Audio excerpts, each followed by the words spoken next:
Part 1: The Red Sea.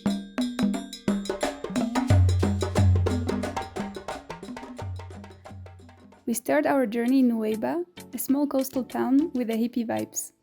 It is a perfect place to chill at the beach camp, try some local food, look at this kofta, and get ready to explore the country. It's a pretty sleepy place, but occasionally you meet a goat on the run. We're gonna hitchhike for the first time for this trip. Let's see how nice Egyptians are. It turned out that Egyptians are very nice, and we never waited too long on the road before getting a ride. It took us only 2 hours to get to Dahab, with 4 cars and crossing 2 police checkpoints. Arriving to Dahab, you quickly realize that it's basically a long street full of cafes and restaurants, where tourists and Egyptians alike come to enjoy the relaxed atmosphere. They don't even bother using street numbers. You would just say, for example, opposite the German bakery. Unlike most places in Egypt, here you don't have to worry about dress code or what others think of you. Even goats mind their own business. Dahab is a renowned diving spot, and that's actually why we're here. We signed up for a 3-day freediving course with our friend Remo, who is an instructor here. It's the perfect place to learn, since the water is warm, it's free of strong currents and waves, and the reef is very nicely preserved. We learned a lot about our own body, how it reacts underwater, and by the end we were able to reach up to 15 meters in depth.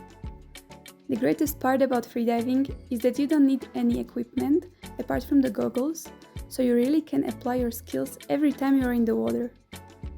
For the training though, we used a wetsuit to keep warm, a weighted belt to counteract the buoyancy, and the long fins to be more efficient while breath holding.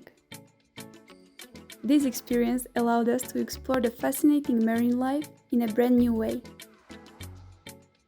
After successfully passing the theoretical exam, we celebrated our level 1 by jumping into ice-cold water with the other divers.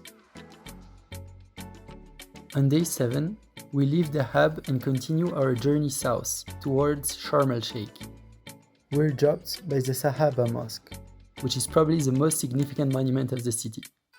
It's a rather new mosque featuring a beautiful architecture.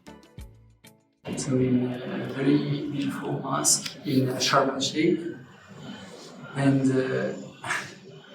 in one moment, like really I need to go to the restroom because I got a bit of diarrhea going on. And in the mosque, the toilets are closed. It's really one of these moments where I was ready to pay like 10 euros just so I could use the bathroom. And thank God I found one down the street in a restaurant. So now I'm just so peaceful and relaxed. That one and only night spent in Sharm, we were hosted by Bra, a couchsurfing host whose love language is food. And yes, we regretted not staying longer because look what awaited us for breakfast. Best couchsurfing ever. So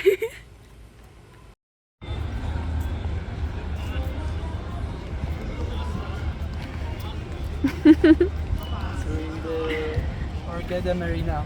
It's kind of a cool place, it looks very nice. Many restaurants and all of them are like, hello, welcome back, come by please. Yeah, so that's And we're going for shawarma, not for cheap shawarma behind the marina. but still it's super nice and we're enjoying the colors. Far from the resorts, we are staying for 3 nights in a residential area of Hurghada. And these are our roommates, Luca and his huge savannah cat Hanafi. As couchsurfing was helping us to stay on budget, we could treat ourselves to a day entrance at the fancy adults-only beach club. Actually, many resorts offer these day tickets for a quite reasonable price. We opted for the Cook's Club in El Laguna, and we were very happy with our choice. Wow, pretty fancy place to play chess. Let's play.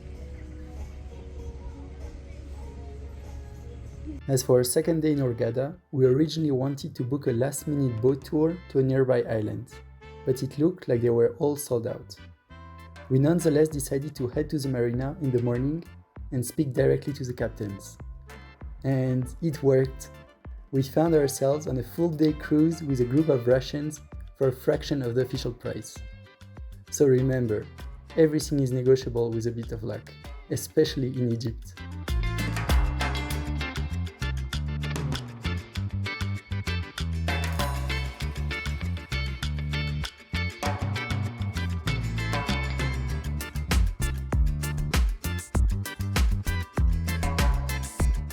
And once again we're on the road, heading towards Marsa Alam, as we got this idea to go swim with the dolphins. Well, this was a good hitchhike. Paul, where are we? I don't even know the name of the city. We're in Quseir. It's on the way from Hurghada to Marsa Alam. And so we're in the middle of nowhere. There's a minibus who stops, and usually that's a bad sign because they often want money, right? And actually they're super nice, like, no, we come from Cairo, just come. And they offer us food. Then we stop for extra food and for coffee. Super cool. And now Super hospitable, and actually the minibus was air conditioned, which was the best part. So cool. So I guess we're going for a swim. Woo! By the way, it's Friday, which is a pray day, so people stay home and most of the shops are closed. We are completely alone on this small beach, listening to the callings of the local mosque while getting a refreshing dip in the water. It was a perfect stop on our long travel day, and at the end we decided to skip Marsa Alam and its dolphins for a chance of diving with dugongs in Port Ghalib. Marsa Mubarak, which is only a short 1-hour walk from our accommodation in Port Ghalib, was our best chance of spotting one. So we didn't really hesitate too long and went on our first dugong journey right after the check-in. We reached the beach at the sunset, so the visibility was not the best. Imagine how happy we were to spot a dugong just a few meters away, peacefully enjoying his dinner.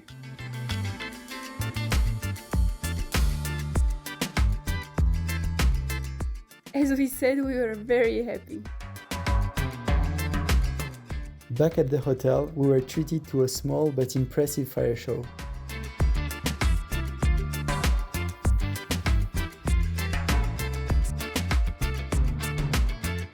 The next morning, we woke up with the sunrise and we were determined to go dugong spotting once again.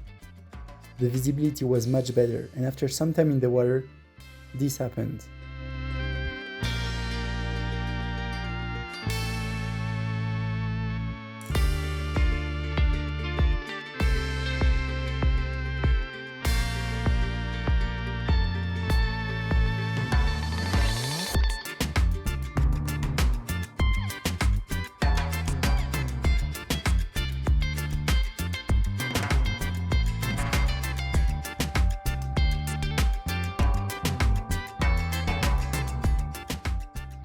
Hey!